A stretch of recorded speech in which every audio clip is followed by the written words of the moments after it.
Hi, Cassie. Hi, Caitlin. Hi, creepy people. Hello. Oh, hello. I forgot. Yeah. This is PNW Haunts and Homicides, where we chat about true crime, the paranormal, and all things spooky in the Pacific Northwest. Or the PNW, if you're nasty. Nasty. We also do a tarot reading for a little bit of deeper insight into our topic. So we do them at the end. So stick around if you're into that. We do that. Yep. Which you're nasty, so you're gonna You're gonna do.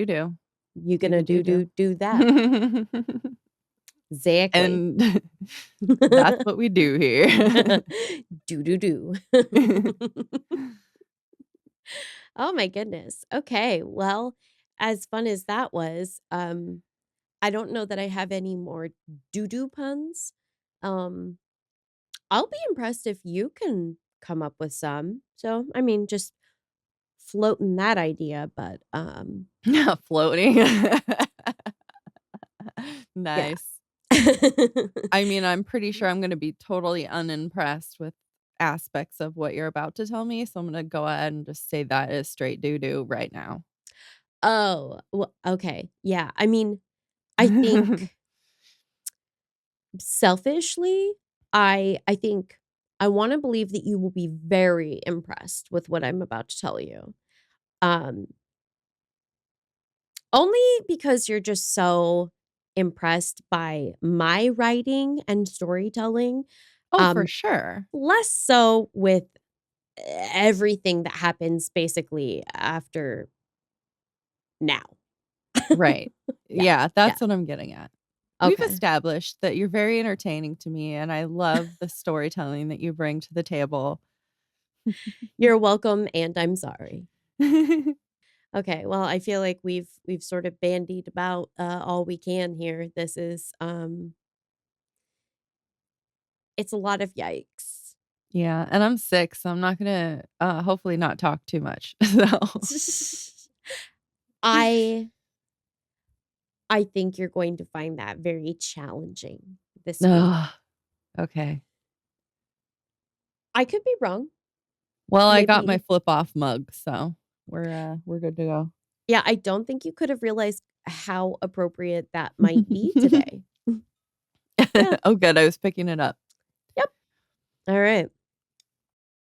When two pedestrians were killed in a late night hit and run on a rural road, the small community of Fortuna in Humboldt County, California, was deeply saddened. Initially, little was known about the fatal collision that had taken place on the evening of July 12th, 2016. But it wouldn't be long before details began to emerge about the case. As news of the reportedly fatal crash began to circulate, so too did speculation online. A blog site, Redheaded Black Belt, by Kim Kemp, quickly captured multiple threads of debate, as well as comments from those expressing their sympathy to the victims and their families. The following morning, July 13th, the California Highway Patrol gave a press release stating, at approximately 9:16 p.m., an unknown driver was driving a light gray colored, newer model Jeep-type vehicle southbound on Eel River Drive, south of Kenmar Road at an unknown speed. What's a Jeep type vehicle? Do they mean like a Wrangler, like the standard square Jeep you think of, or I think they just weren't positive at this point that it actually was a Jeep. because you think if it was like an SUV type of Jeep, they would have said they were driving an SUV. So I'm Right. just thinking like, okay, so it's like a square thing. Yeah, I think at this point they believed it to be a Jeep, but they just could not confirm that yet because they had not Mm. located the vehicle. I'm just like, there's so many types of Jeeps. Which one is it? I need to know. Yes, and that is important later, but Oh, okay. it goes on to say two young female teenagers were skateboarding northbound in the southbound lane of Eel River Drive, south of Kenmar Road. For unknown reasons, the Jeep struck the teenagers. Mm. The Jeep fled the scene and was last seen heading eastbound on Drake Hill Road. One teenager was pronounced deceased at the scene, and the other was transported by ambulance to Redwood Memorial Hospital for major injuries before being flown to the Oakland Children's Hospital. Wow. On July 13th, 2016, at 0630 hours, I don't know if that's how you say that, 0630 hours, the second girl succumbed to her injuries and passed away at Oakland's Children's Hospital. Ugh, that's so sad. Yeah.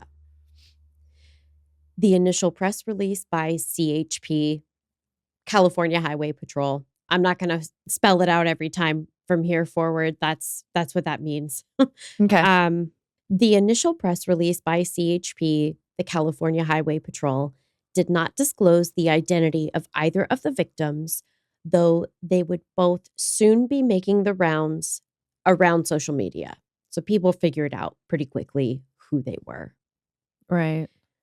Locals would learn that Faith Lorraine Tsarnas and Kiya Kitchen, aged 14, both residents of the Fortuna area, were dead. Mm. Fortuna, a city with approximately 12,000 residents, had sadly just lost two of their own in the prime of their lives very unexpectedly. How many residents did you say? 12,000. Oh, So okay. So not like small town, but not huge, right? I mean, that's pretty small. Is it? It's pretty Okay. small. It's kind of a lot of that community is a little bit more rural. So Fortuna is kind of like on the coast or near enough to it. It's like definitely more western side of the state. And it's south of Klamath, which is kind of like where um it's like part of that like area of Southern Oregon where you're like really almost in California practically. Yeah. So it's all of that tends to be kind of these smaller towns. They're rural. There's a lot of like summertime um tourism and things like that. But yeah, they're very small. Not Has that to it would say. be, like, more impactful if it or, like, any what am I Any not less that impactful or yeah.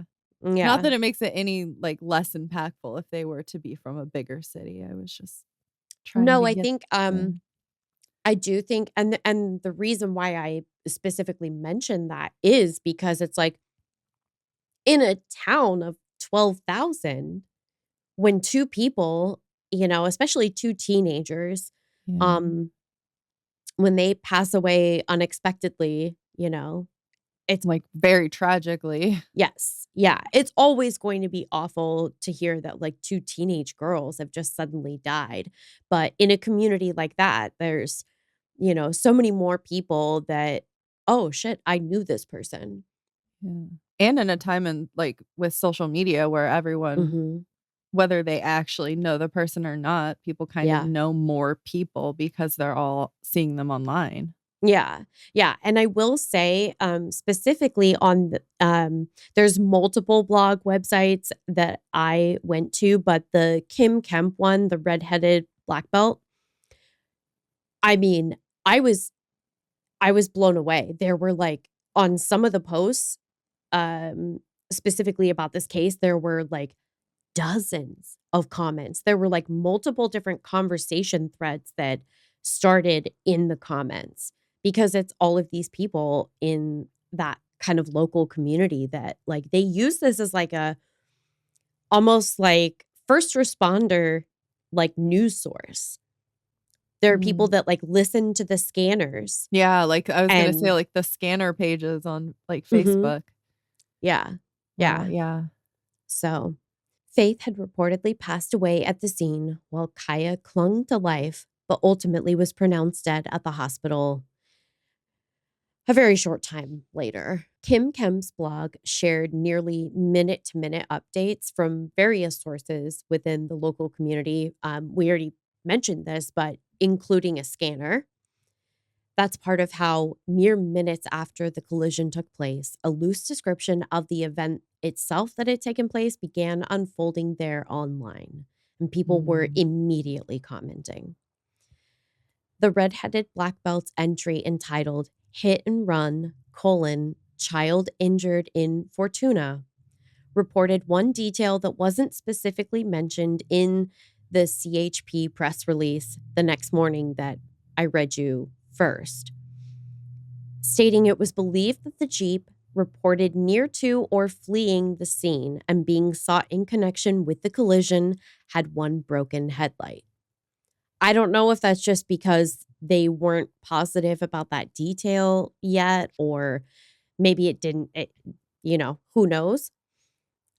Um, and of course, there were also some other details that were incorrect, which just speaks to like, this is like the very earliest kind of reports or things that people are hearing about what's happened, like the model of the vehicle. Though the make being shared, Jeep, was correct, it would come to light that a Wrangler rather than a Cherokee was the vehicle that law enforcement was seeking. So, Right. Like I all was saying. right. So there's a lot of stuff from like the very first blog post about this case that went up, I think, within 15 minutes of the crash on Kim Kemp's blog site, that it was like line for line facts of the case. Wow. Pretty wild to see how much of that actually did hold as consistent. Um, the age given in relation to at least one of the victims was also incorrect, but it's possible that someone speaking on the scanner had simply offered their best guess when Mm. relaying information.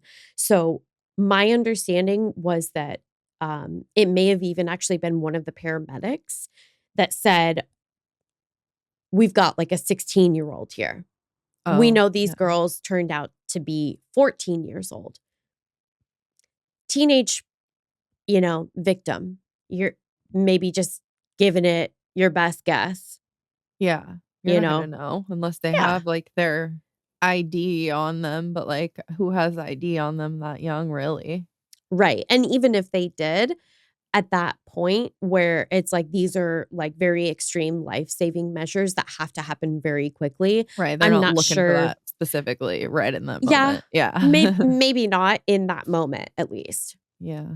So anyways, I have to say, I was like, "Wow, this is," it just kind of reinforced for me that it was, in a lot of ways, even though it's like, they're connected through the internet and stuff, it felt like, wow, this is kind of a tight-knit community seemingly.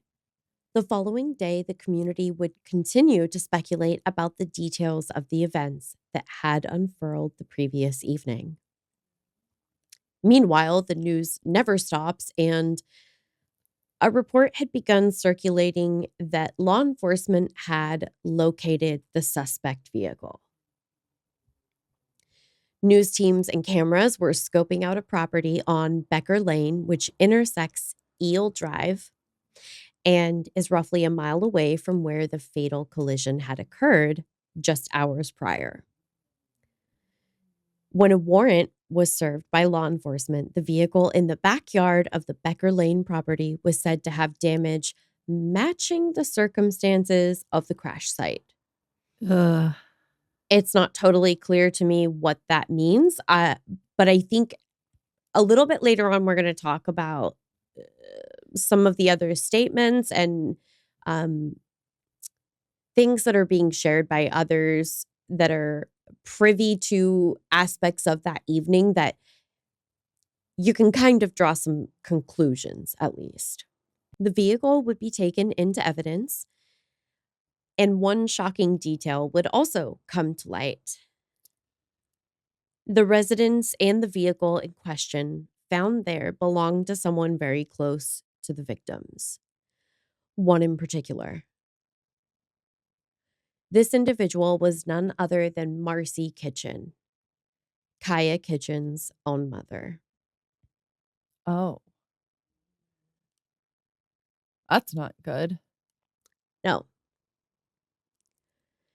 Initially, despite the troubling evidence that seemed to be quickly mounting the day after the collision, no arrests were made. But then something kind of bizarre happened. Um, Attorney Benjamin Oken, who, along with his colleague Patrick Grigio, I'm going to say, represented Marci Kitchen at the time. They sent an open letter to the California Highway Patrol stating that their clients were on standby and ready to submit themselves to be arrested, which is weird for more than one reason. But Okay, I'm like, did I miss something? no. Or So you may have noticed that number one, I said clients as in plural. right. Marci Kitchen had retained counsel, and the aforementioned attorneys were corresponding with law enforcement on behalf of herself and her boyfriend, Josh Pearlston. While the letter almost made the pair seem amenable with the possibility of arrest, it stands to reason that none of them was pleased when Marci Kitchen actually was arrested roughly 2 months after the investigation by CHP started. Wow. Yes. That's a long time. Not really. A lot No? of Oh. investigations take months, I guess I years. just think of, like, if someone's saying, "Okay, I'm here, arrest me," like, then 2 Mhm. months later, then they do it. That's why I feel like it was a long time, but Right? Yeah. In that regard, I agree. I agree. Um, but she wasn't going to be held in custody in connection with the fatal collision earlier that summer for very long. She was able to post her $750,000 bail in order to remain free as she awaited her fate in the forthcoming trial. Though not every court proceeding would be quite so straightforward and seemingly friendly, on day 2 of her preliminary hearing, her son, 18 years old at the time, testified in court. His testimony certainly did her no favors. uh-oh. I mean, this poor kid had lost his sister, which no doubt was a devastating blow that I mean, that's just the emotional impact that that's gonna have on his life from that day forward. I mean, immeasurable. And I have to imagine hearing his testimony that day had a pretty similar impact on the people that were present in the courtroom. Because in case it got lost in the shuffle or maybe I wasn't totally clear, Marcy is being accused of being responsible for the hit and run that killed her daughter and best friend. According to her son, Marcy had returned home in her recently wrecked Jeep that night. Her passenger, referred to as Trent, stated that they had hit 2 girls. He also had a lot of other really shitty, stupid things to say, and if anybody else has to be hit by an unidentified vehicle that abandons them on the side of the road,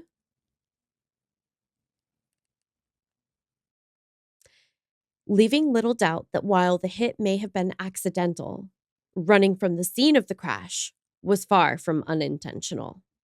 Right. Yeah. Yeah. His mother was evasive about what had happened to her vehicle. Unlike her passenger, she claimed she thought they'd hit a deer. How is one person saying 2 girls and one's just like, "It was a deer."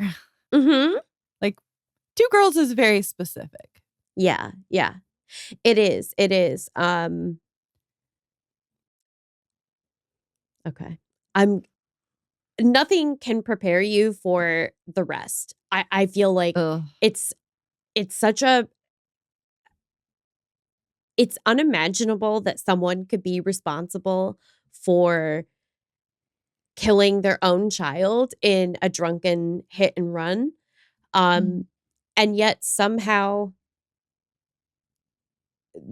it just keeps getting worse. I was gonna say too, if you can't tell the difference between a deer and 2 girls, you shouldn't be driving.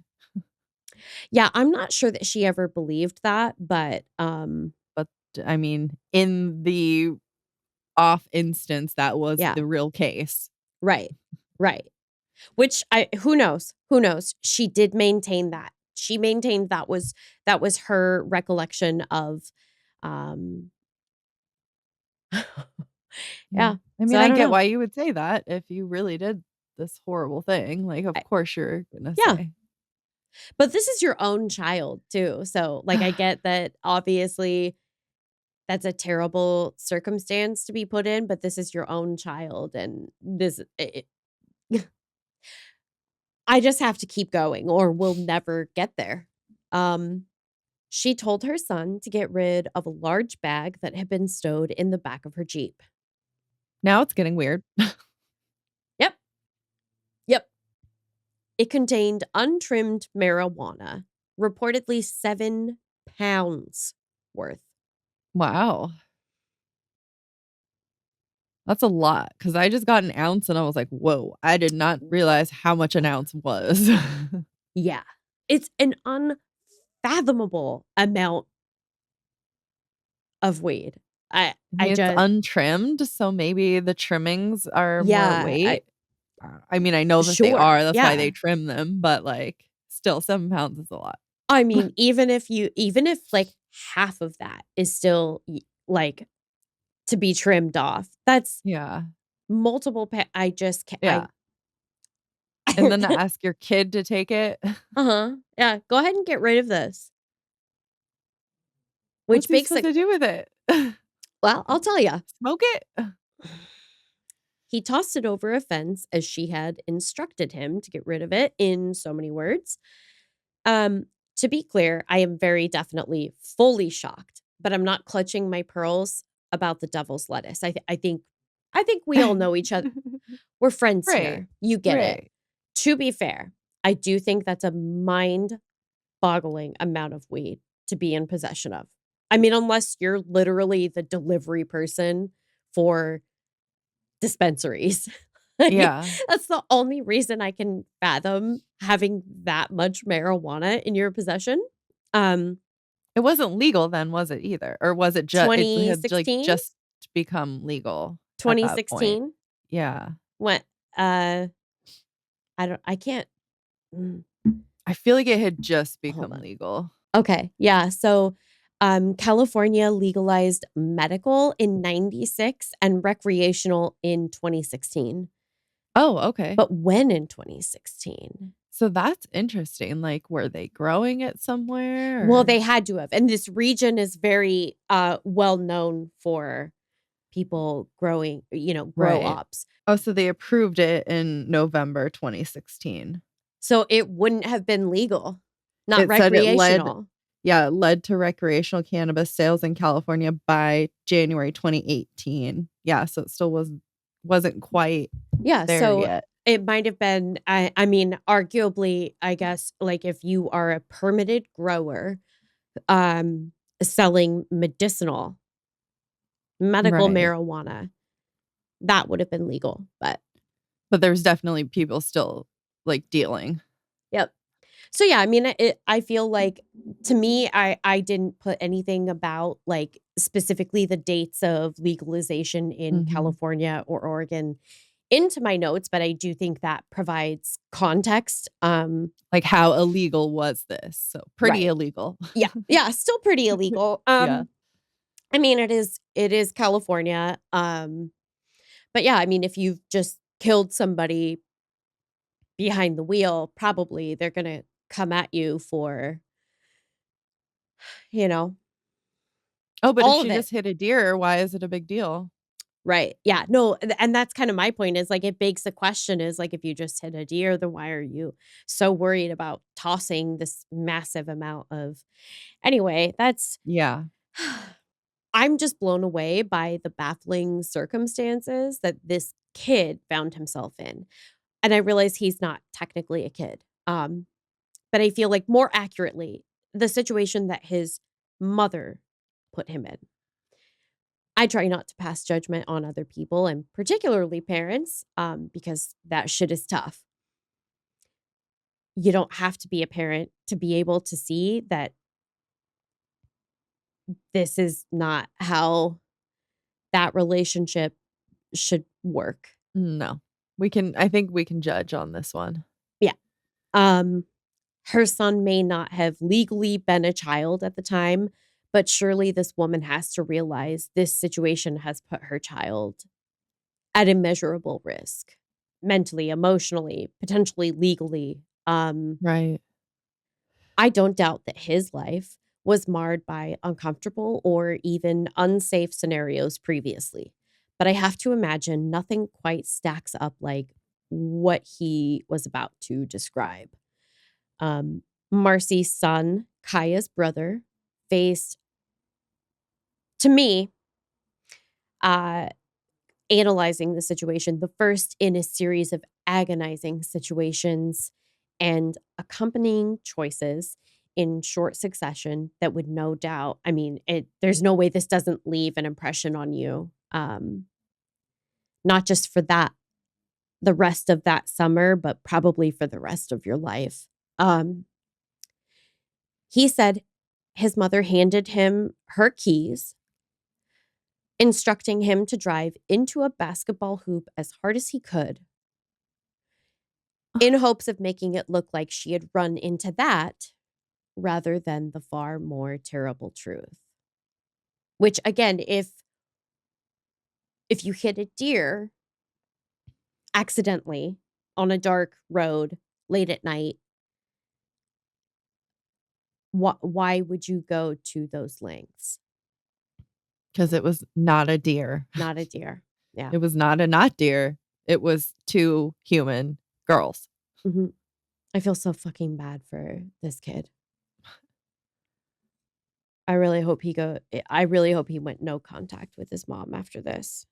Uh, That's gotta cause damage to you too if you're hitting a freaking basketball pole. Is that what you said? A basketball pole? well, a basketball hoop. Yeah. Yeah. Yeah. I don't know. At Like your own hitting personal risk, just do this thing to cover yeah. up something that I'm telling you is no big deal, but, for some reason I need you to do this. Yeah. Makes a lot of sense. That's still gonna hurt you even if you think that's like a minor. Because 'cause I've been, like, Mhm. bumped into, like, rear-ended just, like, Yep. from stopped, and it's that hurt, like Yeah, I mean, it can. It can. yeah. He told Deputy District Attorney Stacy Eads that he refused, handing the keys back to her as he stated that was a stupid idea. Yeah. I just looping your own son in on the cover up for any crime would be awful enough, but knowing what we do about the victims in this case, that the family was apparently not yet fully aware of, that just makes her proposal an especially bitter pill to swallow. Like at this point, I don't think he even knows that one of the victims is his sister, but Right. that information, I mean, it just makes it so much worse. It's an awful thing to ask your child to do in the first place, but when asked whether his mother had been intoxicated, he stated, "Yes, I've been around her long enough to be able to say when she's had enough beers that she's drunk." Mhm. At the time, according to his testimony, the fact that Marcy was intoxicated was readily observable as he could easily smell alcohol on her. Marcy had apparently admitted her crime to others beyond her passenger that night and her son. Obviously, we've already mentioned this, but at times her claim was that she believed that she had struck a deer, only to pull over and see nothing before continuing on her drive home. So we know that's bullshit. Right. When she was Because of her telling people actions that. immediately after, and then yeah. Well, and if she had pulled over because she thought she hit a deer, she wouldn't have seen nothing. Oh god. Ugh. The true horror of the situation that was unfolding would not dawn on anyone until Marcy's boyfriend, Josh Pearlston, arrived to the property. And at that time, he asked where Kiya and Faith were. A sudden, sickening realization came over the young man as he recalled having seen the pair, his sister and her best friend, leaving the house around sundown on their longboards. He and his friend took off in the friend's truck heading toward the nearby accident. This happened about a mile away from their home. Wow. As they pulled up to the scene of the crash, he was overcome with fear and dread. And he said, Faith had been rolled over on her back. He recalled she was lying in the middle of the road, dead. He noticed people hovering around another figure nearby, and his worst fear came sharply into focus. I moved and I saw my sister's face. That was only the beginning of what proved to be a very long night. He was informed at the scene that his sister was being transported to nearby Redwood Memorial Hospital. From there, his friend drove him back home to retrieve his cell phone and charger, along with his wallet and EpiPen. Upon their return, he noted that the Jeep was no longer in front of their family home. It had since been moved behind the gate to their side yard. Hmm. He's already a more responsible young adult than anybody else involved in this situation. Clearly. He was at the hospital for what felt like agonizing hours before his mother arrived. Wow. She told him not to tell anyone what happened that night and that she did it. As much as the evening had been a complete and utter blur, I feel like I don't think he needed her to confess to be able to put that together. Yeah, it was pretty obvious, I think. Kiya would be transferred to the Oakland Children's Hospital, her family following, fearing the worst, but somehow still remaining hopeful. Her brother rode in the car with his dad and his dad's friend. They all went together. It sounds like it was a very quiet ride there. Unfortunately, Kiya did pass away the following morning. Of course, her entire family was devastated. One member in particular who provided more shocking context in the aftermath, her brother said, "We were crying. There was just so much shock. I was just sitting there trying to process that my sister was dead on the table. And somewhere in the silence, my mom spoke up and said, 'I did this. I killed her. I killed both of them.'" Kiya's father was immediately furious, which feels pretty understandable. Yeah. Reportedly, one of the first and only instances where Marci Kitchen became emotional, at this stage at least in the court proceedings, was when her son described, "A weight fell off my shoulders because I had to keep it secret from my dad on the drive down." Oh, shit. Yeah, I didn't even think about that. I'm like, yeah, of course, if Yeah. you're, going to see your sister's in this, like, terrible position medically and, like, of course, you're gonna be like, have a silent car ride, but then to have that on top of it, holy Mhm. shit. So just to sum it up, give us a little rundown here. This woman had the audacity to try to rope her son in as a co-conspirator and repeatedly asked him to conceal what he knew of the crime. Worse yet, she also had the unmitigated gall to file claims against the city of Fortuna and multiple other government agencies seeking monetary damages for her daughter's death. Wait, what? The Can you repeat person that? The person who struck and killed and ran away from the scene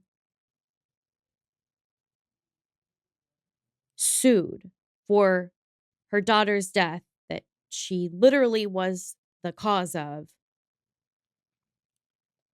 Make it make sense. Like, not only did you hit her, but she maybe could have survived if you had called someone right away. Mhm, Like, you just mhm. left her there. This is all your fault, all of it. And it does sound like the emergency response was, like, incredibly quick.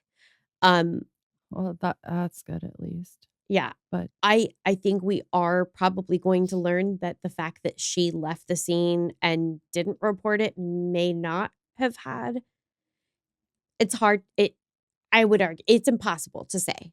right. It's impossible to say. But But there either are way. yeah, there are some details that I feel like make it pretty clear that probably nobody was walking away from this, but Mm. um her claim alleged that the accident was caused by the dangerous conditions on Eel River Drive.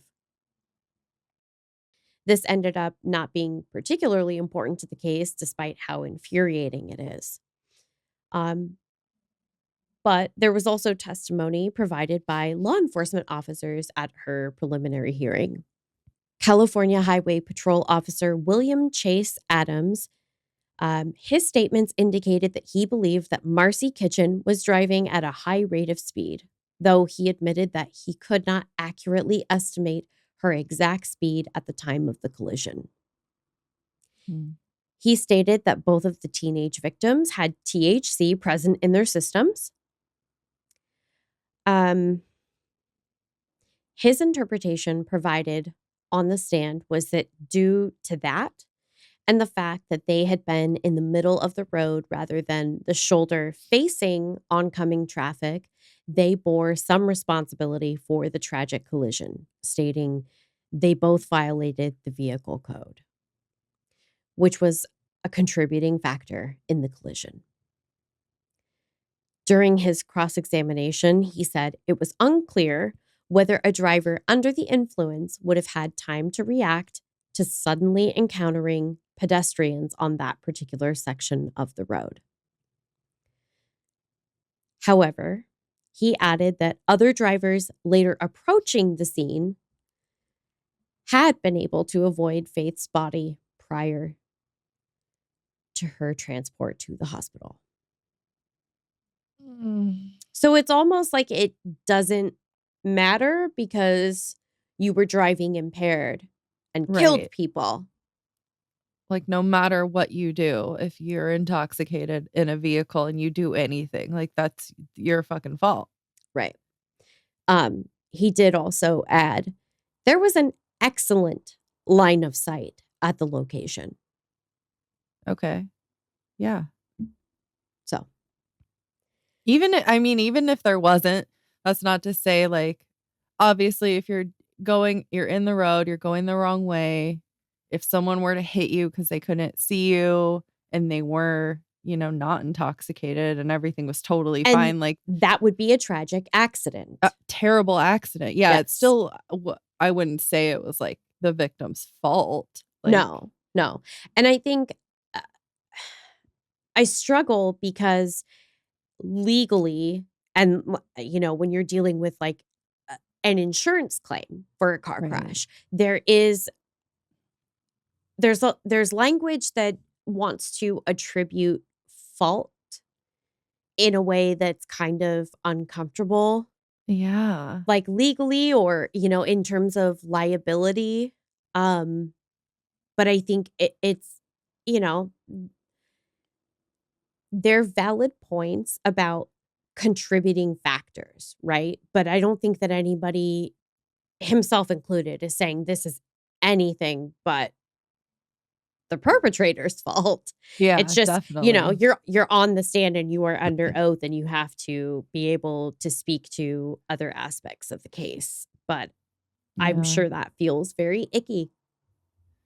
This is, like, one of my biggest fears too, because I've almost hit people who are just in the bike lane going the wrong way, and then Mhm. you pull up and you're looking one way because all the cars should be coming from the one, and then all of a sudden there's a biker. So like it's like one of my biggest fears in a car is like hitting someone because I can't see them. It's so scary to me.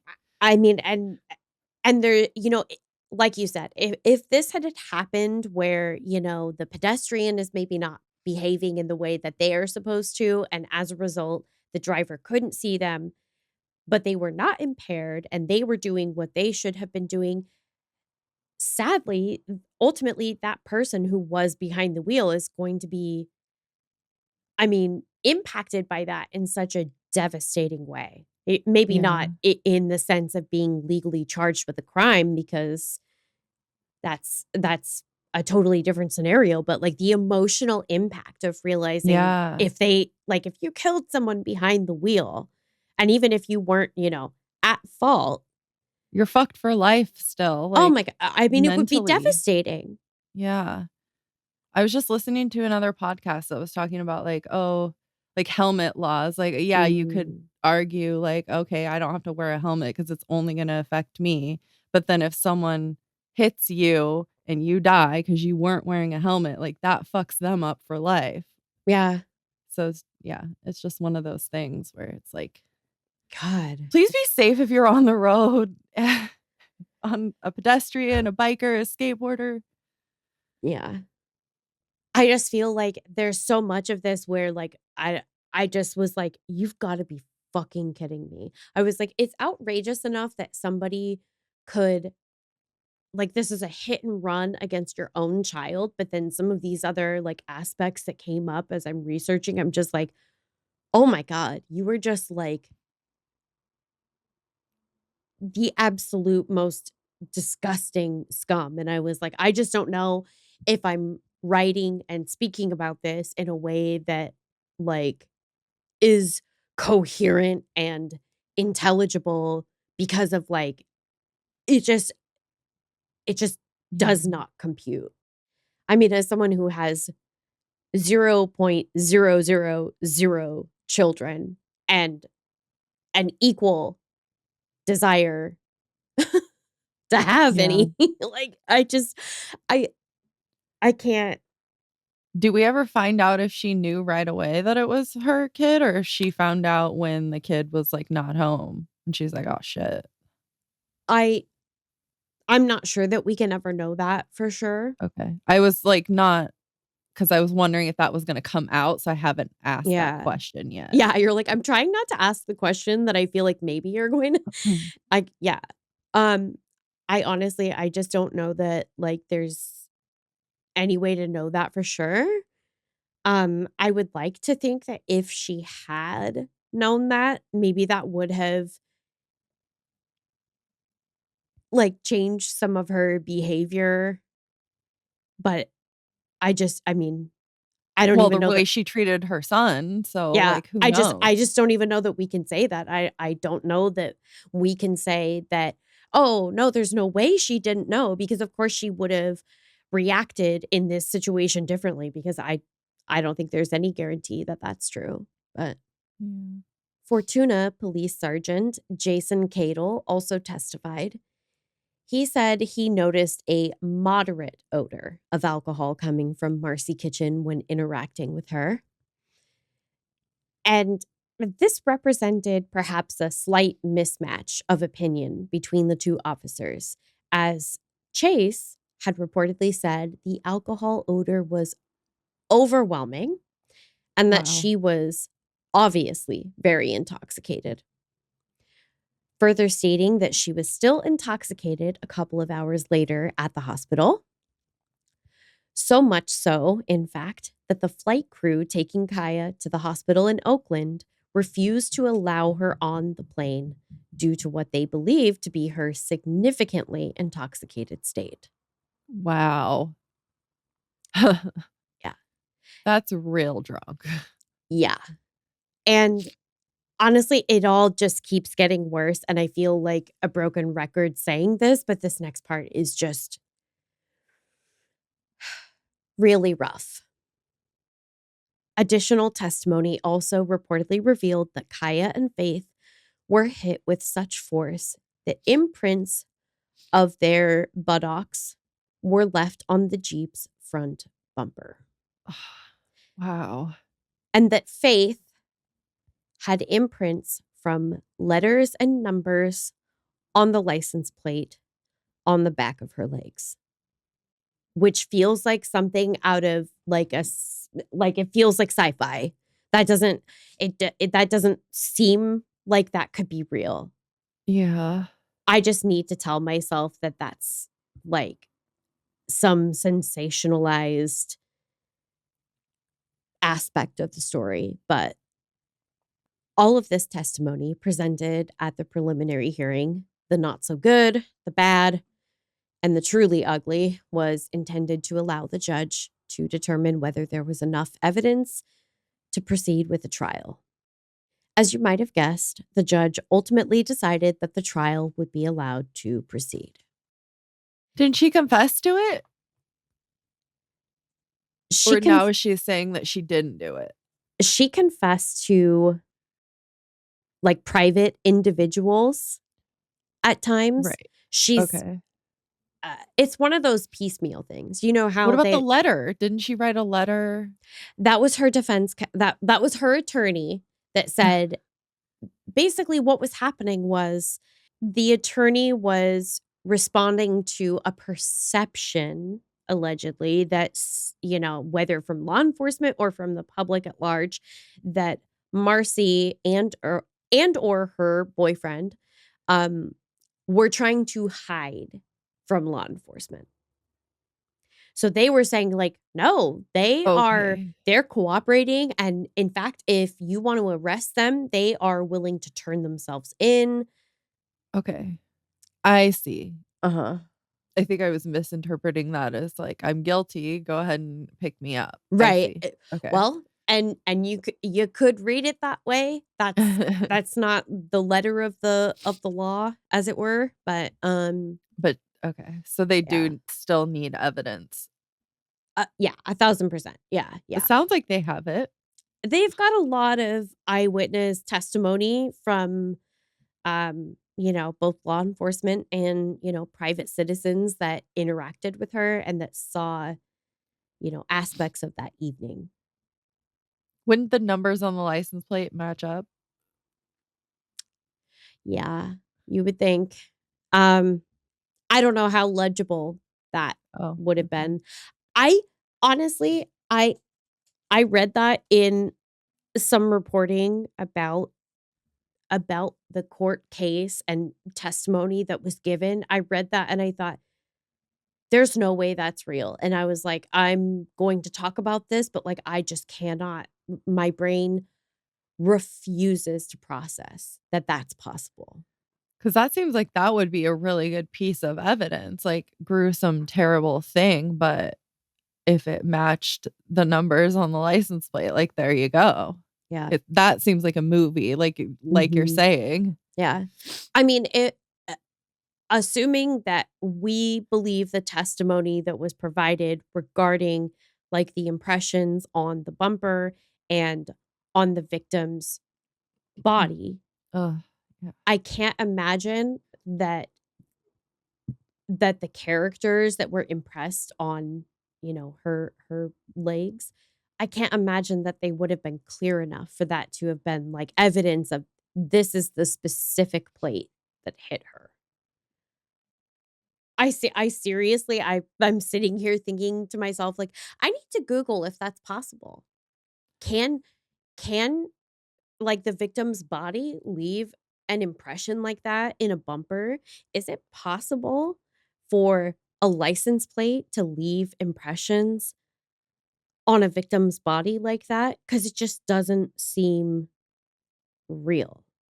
And that's, like, a really gross thing to make up just for, Yes, like, the exactly. sensationalism of it. Right. And somebody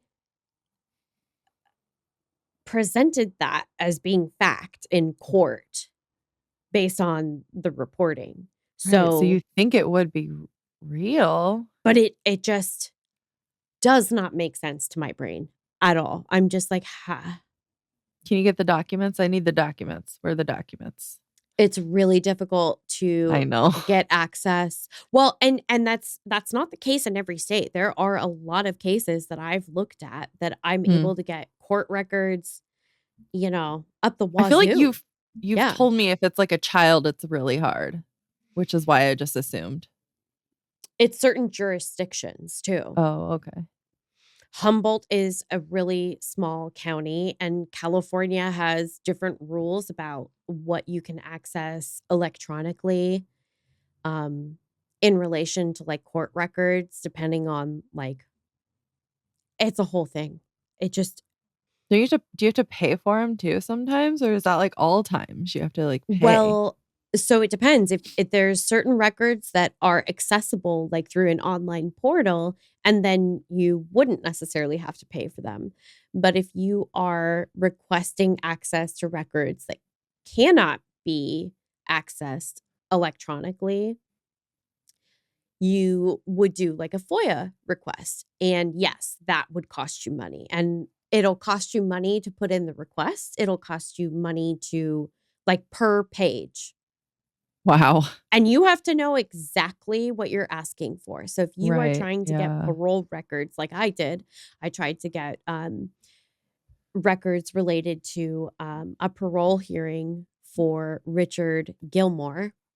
You have to know, like, Mhm. specifically, like, this is the branch or, like, God, I'm struggling with words, but, like, you have to know exactly what you're looking for, who has it, like, dates, names, location, everything. It's like, well, if I had all of this, it's almost like I wouldn't need the document that I'm requesting.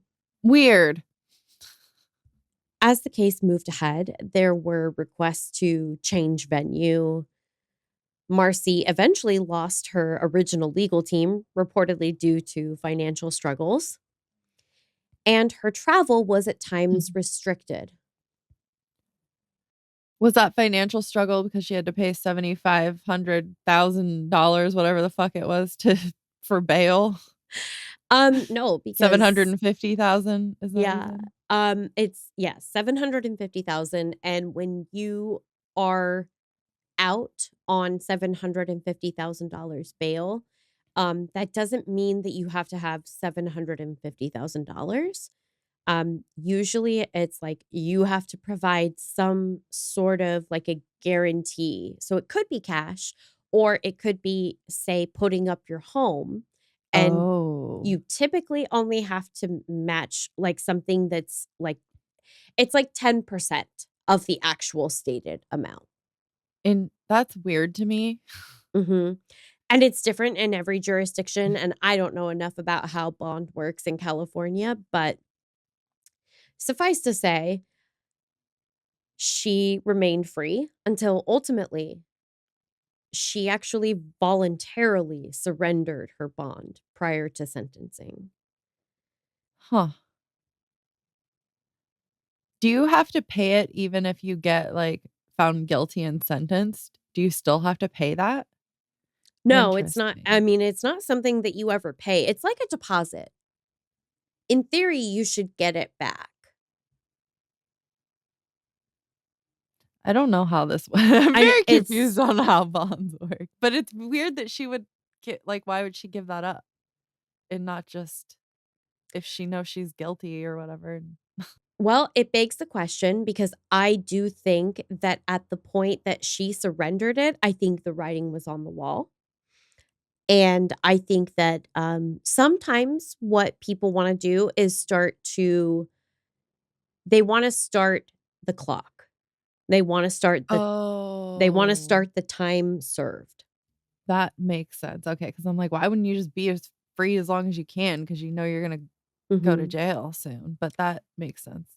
And I think that probably and I can't state whether or not she actually received this legal advice specifically or not, but I would think at a certain point, it's possible that her counsel may have advised her, like, this is going to look like kind of a positive for you, where it's like, I'm ready to accept responsibility and I want to start basically, serving my time.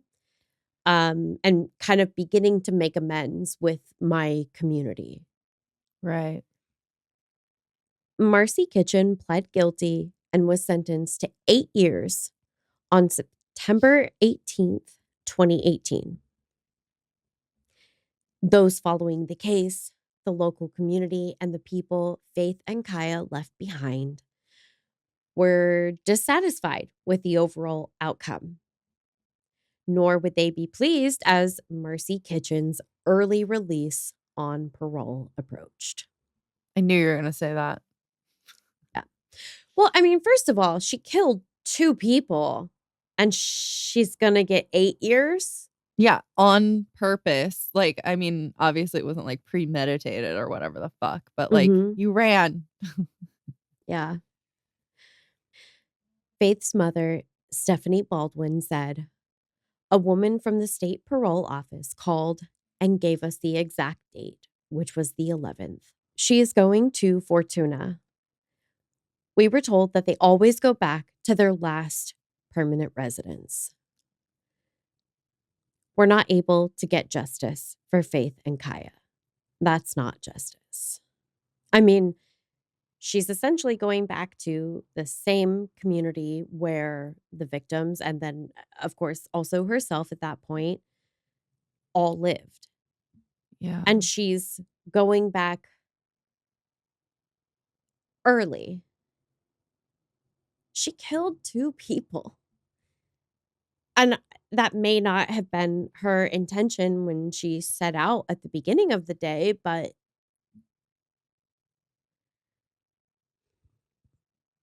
Jesus Christ, you killed your own child.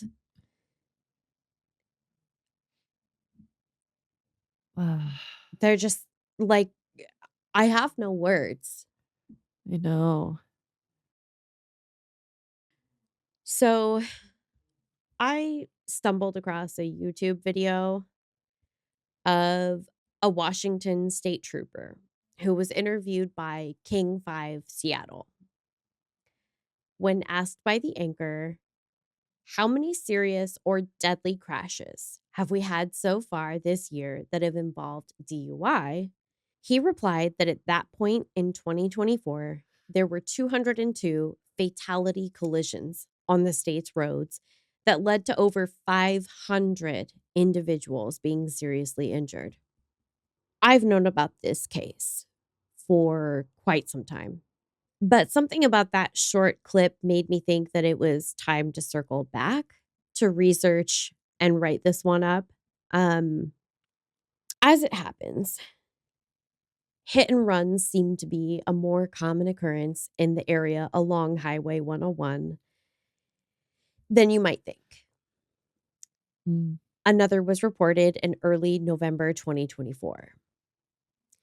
Just weeks later, that very same month, the New York Times released a story featuring kind of a gut wrenching headline: "Alcohol deaths have more than doubled in 2 decades. Study finds." Doubled? More than doubled. Mhm. I'll be honest that in the end, I kind of have to agree with Stephanie, Faith's mother. It doesn't feel like justice, and it certainly doesn't feel like things have gotten better. It's crazy because, like, it's, like, drilled into you. Like, we have those horrifying, like, in high school, we have those horrifying, like, drunk driving scenario things that Yeah. they force you to watch, basically, of your friends, like, dying in the field and the moms coming in pretending to cry and, like, fake funeral. Like, that Mhm. shit's scary. It's drilled into your ass. Like, how do Yeah. you I mean, I know everyone doesn't necessarily go through that, especially, like, further back in time, but, like, how does it keep getting worse? I just Yeah. Well, and thinking about this too, I feel like it really speaks volumes because in terms of like vehicular related deaths, cars have only become safer. So if more people are dying, I Right. just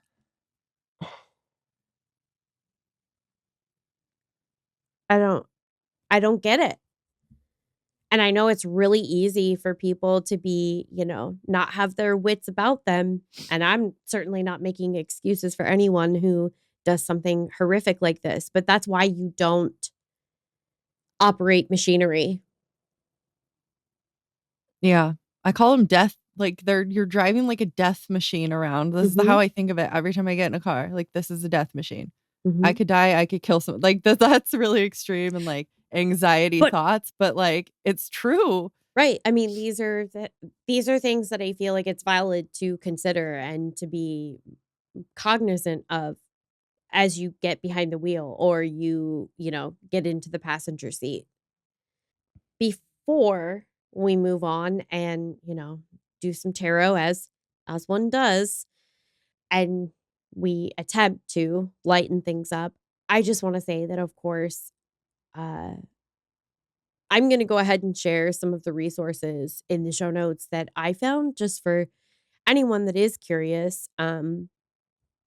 My plan at this point, as we're recording this, is to provide some statistical information related to the topic, some resources that are designed to be, specifically, for help.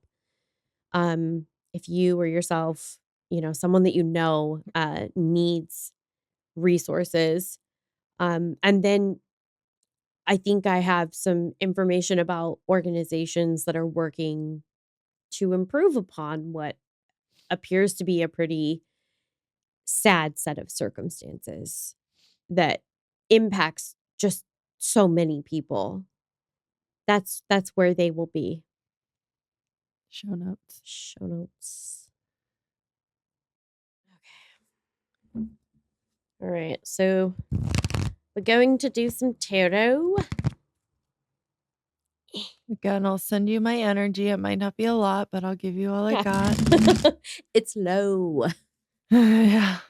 It's higher than I thought it was gonna be. That's good. So I fanned them out in like kind of a rainbow shape. Okay. So I feel like this time I want you to like give me a little bit of a sense of like where in the arc do you feel? I'm feeling like my right side, right below the arc on the right side. Okay. This is really hard for me because technically as I'm looking at you that's like the left. I know, but, yeah, that's my right hand, yeah. Okay, let's see. Like how far? Like towards Like, the right bottom? below the arc, not in the middle of the bottom in the arc, but, like, closer Okay. to the top of the arc. Oh, closer to the top. Okay, all right. Yeah, but, like, down a little bit. Okay. I think that's like this one. Hmm. Interesting. Okay, so I had a card that as I was shuffling, it hopped out and it was the 3 of swords. And this Mhm. is the Queen of Swords. Can you see this? Oh, yeah, in reverse. Yeah. So you got, like, a mama bird and a little bird. Is Mhm. kinda what it looks like, and the little bird is not alive Yeah. on the card. Oh god. Isn't that's, like, really crazy imagery right there. Oh. I feel like the card that popped out at you, I was like, "Well, holy shit, of course." Yeah. Oh boy. Okay, so I'm gonna start by reading the Queen of Swords, I guess. And oof. Oh gosh, that like just chilly willies. Okay, our keywords are intelligence, independence, authority, objectivity, and communication. And we have this in the reverse. Mm. Oh. When the queen appears reversed, you may feel trapped, limited, unable to speak your own truth. She can indicate disappointments at work or home, broken promises, hopes that didn't manifest.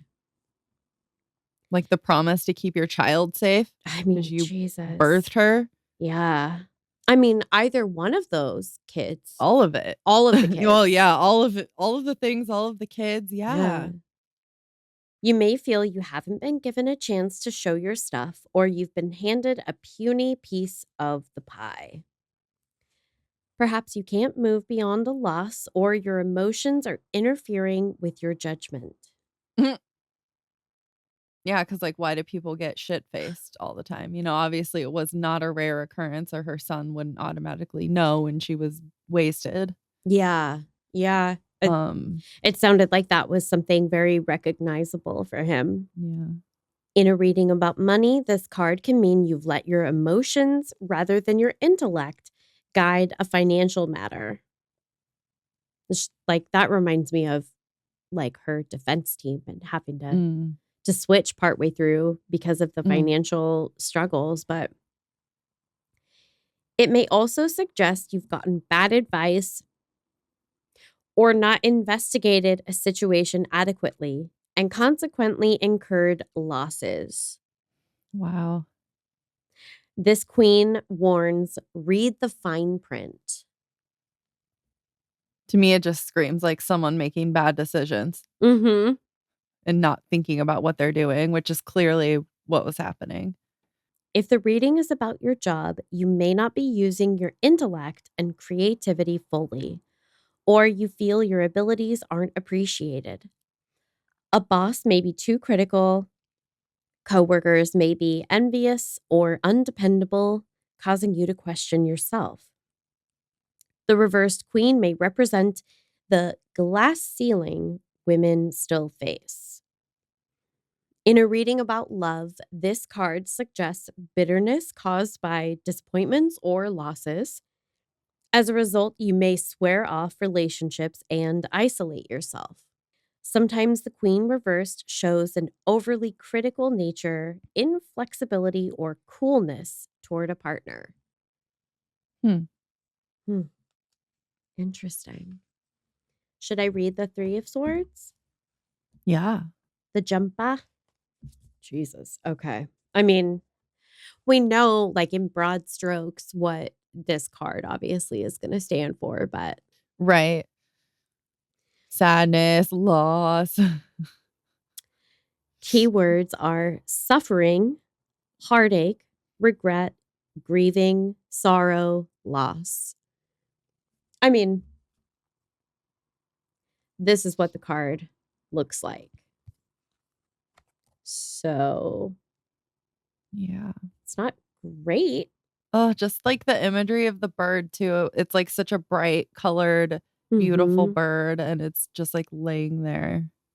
So this one, I think I actually drew, like when it hopped out and I pulled it up, and I say drew it, but when I picked it up, I think that was in the reverse as well. I think it might have been the upright, but this one, because the bird is upside down, I look at it and the upright feels upside down. Oh, I felt I don't like you know showed it to me that way. I don't remember though. which way, like The way this. you were just holding it, yeah. Oh, okay. Yeah, okay, so I'm gonna read the upright. I guess you guys can flame me in the comments if if that's not right. The upright 3 signifies separation, severing a connection to something or someone you love. You feel isolated and cut off from something you found meaningful, a way of life, your home and family, a philosophy, pursuit, or job. Something in your life has died, usually because it has lost its meaning or run its course, and you need to let it go. Yeah, it's crazy. I mean, usually we're like, it's not literal, but in this case, it's pretty literal. Mhm. I just think like the most powerful part of this for me, it like in all of it with the tarot is that literally like you said, it's the main card that we've drawn.